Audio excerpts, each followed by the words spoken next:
trust the truth. Trust the truth. You can trust the truth. It's time, Steve. Wake up, Steve. Wake up, Steve. Wake up, Steve. Wake up, Steve.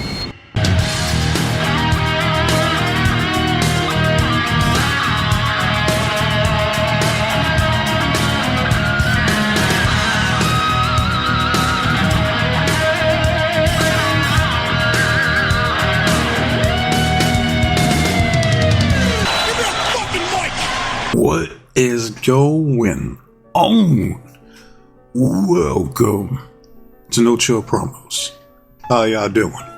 Hope having a blessed Monday to start off this new week. And before I get started with last week's TNA, just gotta do a quick shout out to all subscribers to the channel and to the followers on Rumble.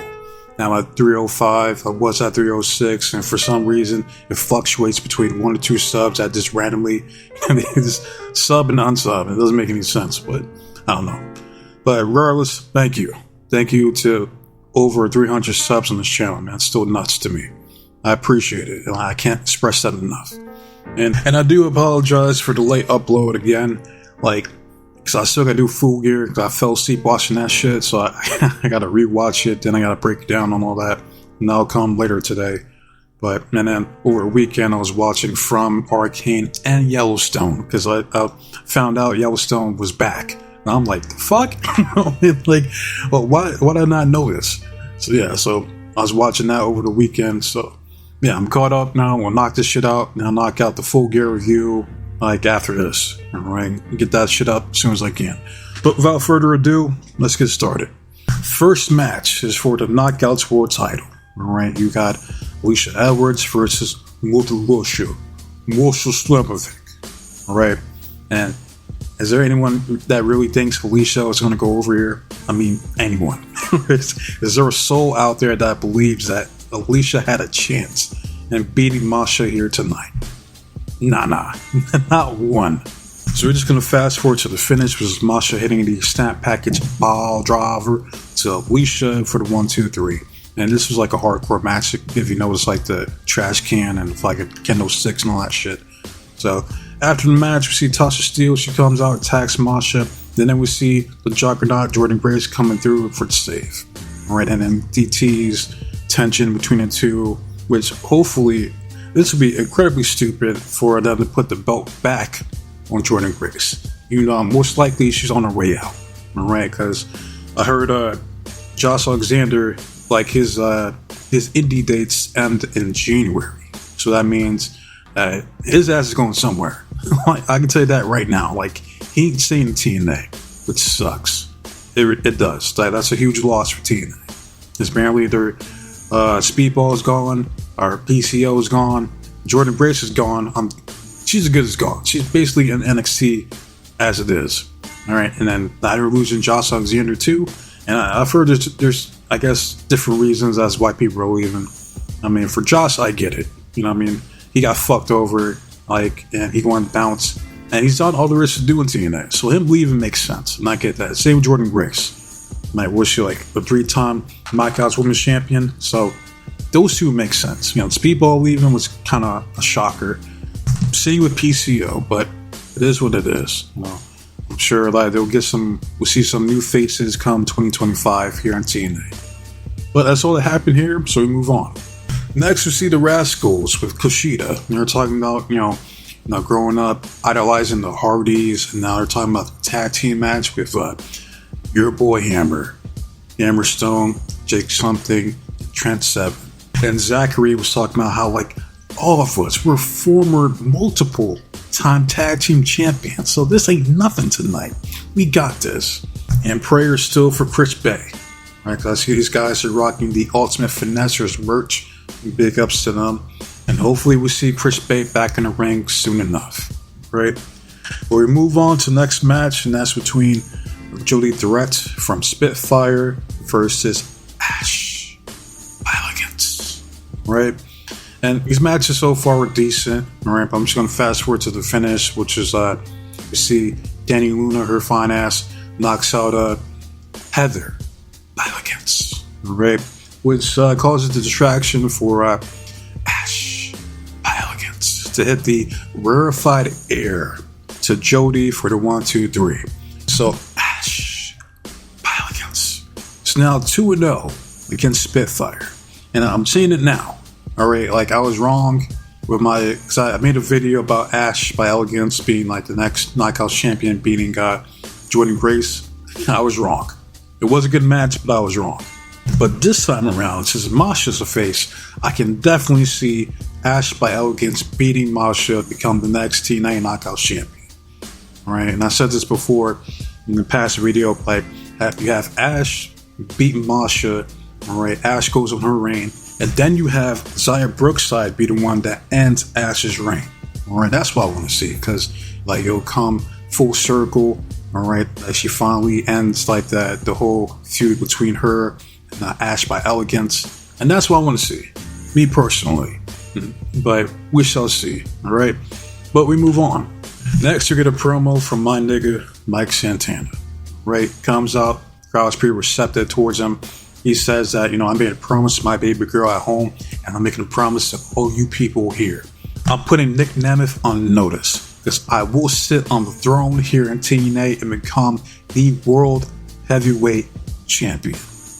Which that elicits the one true king here in TNA. That's Killer Kaz, King Kaz, aka Frankie Kazarian.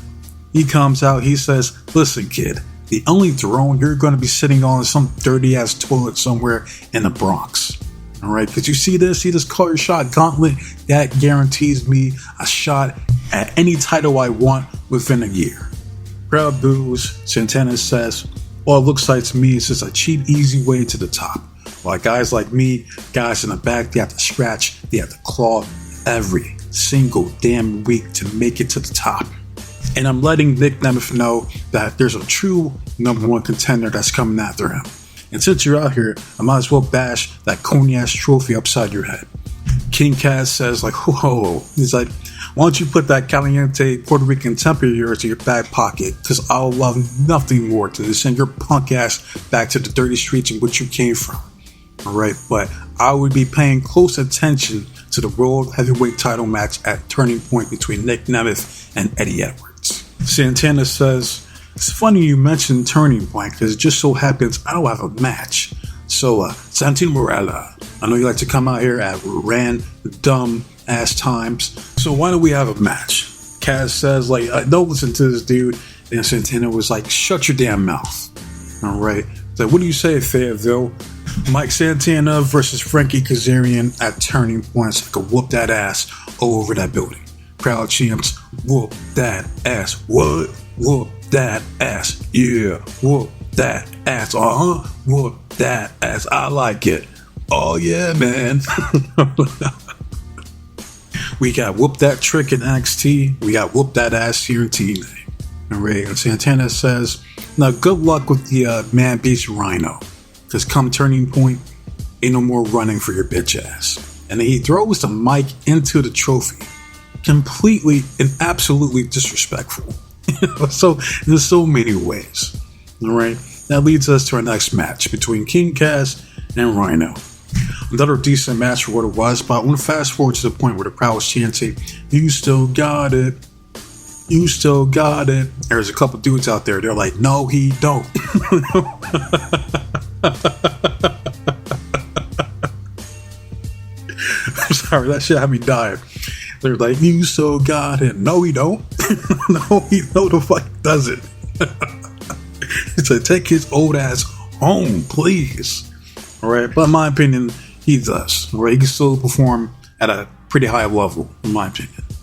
Fast forward to the finish, which is King Kaz using the ropes for the schoolboy for the 1, 2, 3. Alright, after the match, he's doing the King Shuffle, and, dancing, boasting about. Then he runs into the gore from Rhino. Sells the fuck out of it. And that's how you end the match in this segment, so we move on. Next, we move on to the segment of the night. And it's not even close because this was excellent, right? See Steve Macklin, he's in some speakeasy somewhere. Bartender, comes up. She's like, can I get you some drink? Gives him a shot of whiskey. She was like, so when did you get back? Macklin was like, I never left. Then shortly after, we see Eric Young show up. All right, we fast forward, and the music during this segment was on point too. All right, but fast forward, we see Macklin. He's in his like hotel room. He's going through his like PTSD, watching the news. You know, it's just, you know, that scene, if you've ever watched The Boys with Homelander when he was zoning out, that's exactly what happened here with Macklin, right?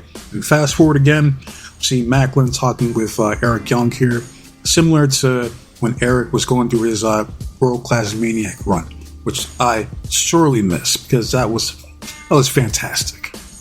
One of my favorite runs in TNA.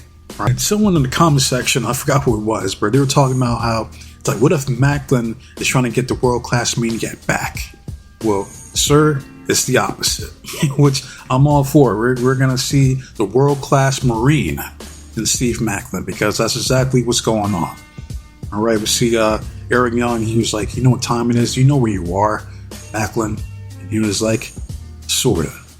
Right, and then there's this, I can't do it justice. You just gotta at least watch this segment on YouTube. All right, it was just the editing was like top tier, fantastic, phenomenal. Like you see like shots of like Eric trying to get inside Macklin's head, trying to awaken that inner maniac within him. So you fast forward, Macklin wakes up because he's like, oh, it's just a dream. He opens the door and then he sees Eric Young. He has that look on his face like, it's time. He's ready. All right, so come next week, I expect to see the world-class Marine, Steve Macklin. Is he going to shave his head bald? He's going to get some tattoos or some more tattoos? I don't know. All right, but I'm all for a deranged, PTSD-triggered Marine that is Steve Macklin wreaking havoc here at TNA. I'm all for it.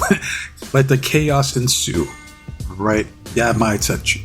So if you haven't seen it, go check it out. Because this was superb, and I rarely say that these days in regards to professional wrestling, but this was it.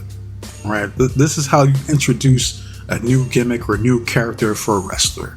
All right, so go check it out. But we move on to the next match, and that's a tag team match with Laredo Kid and my nigga Leon Slater versus the Systems, JDC and my nigga Moose, the current X Division champion. This was a good match, but I'm going to fast forward to the finish, which is Leon Slater stacking up JDC with a pin for the 1-2-3. After the match, we see the System whoop this dude's ass. Alright, Moose hits a nasty jackknife powerbomb to Leon. Then Dirty Dango comes off the top rope with the diving leg drop. Alright, he then poses for the crowd. Moose tells him, hey, the hard cam's the other way, dude. So he turns around.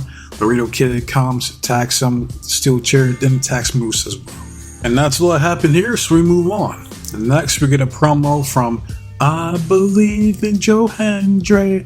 He comes out, he says that, now it's Thanksgiving season. I have a lot to be thankful for this year, because this year has been unprecedented for me.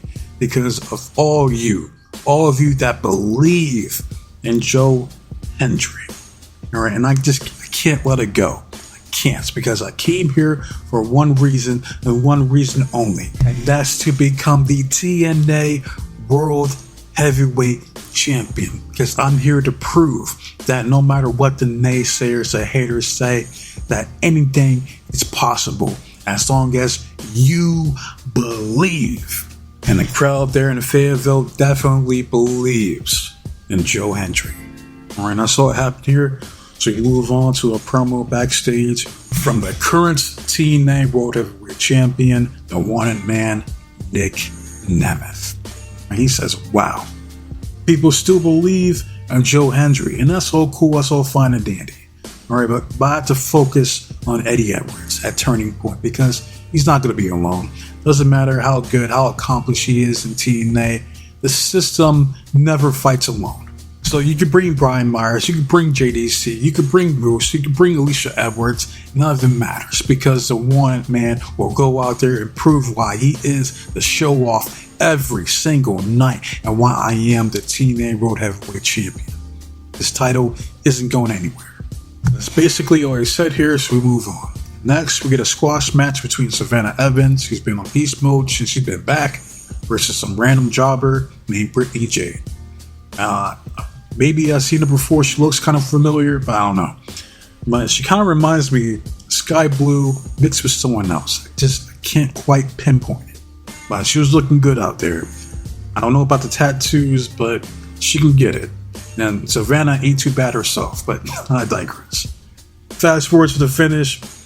Savannah hits her finisher, which basically like the full Nelson slam for the 1, 2, 3.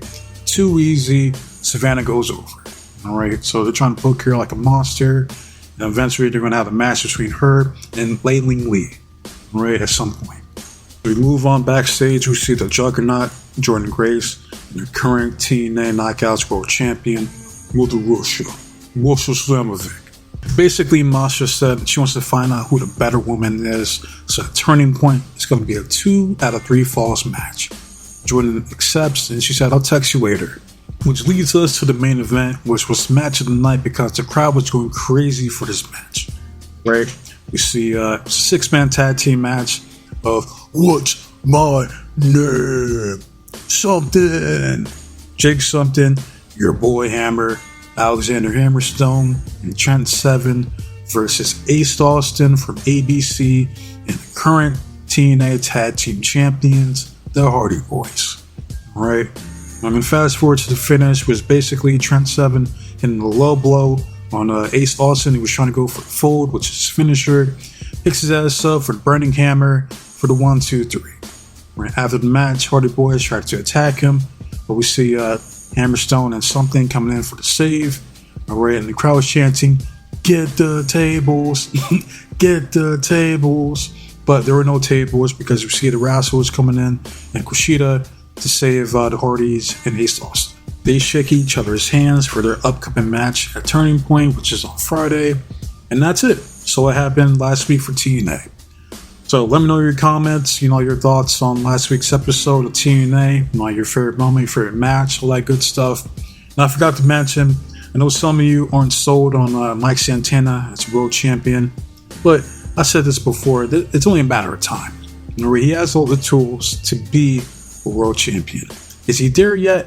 Not quite, but he'll get there. Alright, it's only a matter of time before he wins that belt. If he doesn't, then that's a damn shame. It wouldn't be the first time TNA dropped the ball. Alright, I could have seen fucking Speedball getting a Chris Sabin type of title run with the TNA World title. But hey, maybe he'll come back at some point. Who knows? But yeah, that's it. So as far as the next video, I'm dropping the Full Gear review. Alright, I'll try to knock it out today, if not Tuesday. But I got a lot to say about that show. Alright, so look forward to that. But wasting enough of your guys' time. So with that said, be safe, be blessed, take care of yourself, protect you and yours, your loved ones. Crazy world we live in, a lot of shit going on. Alright, so be safe, man. But most importantly, trust in God. I'm out of here. Until next time, adios.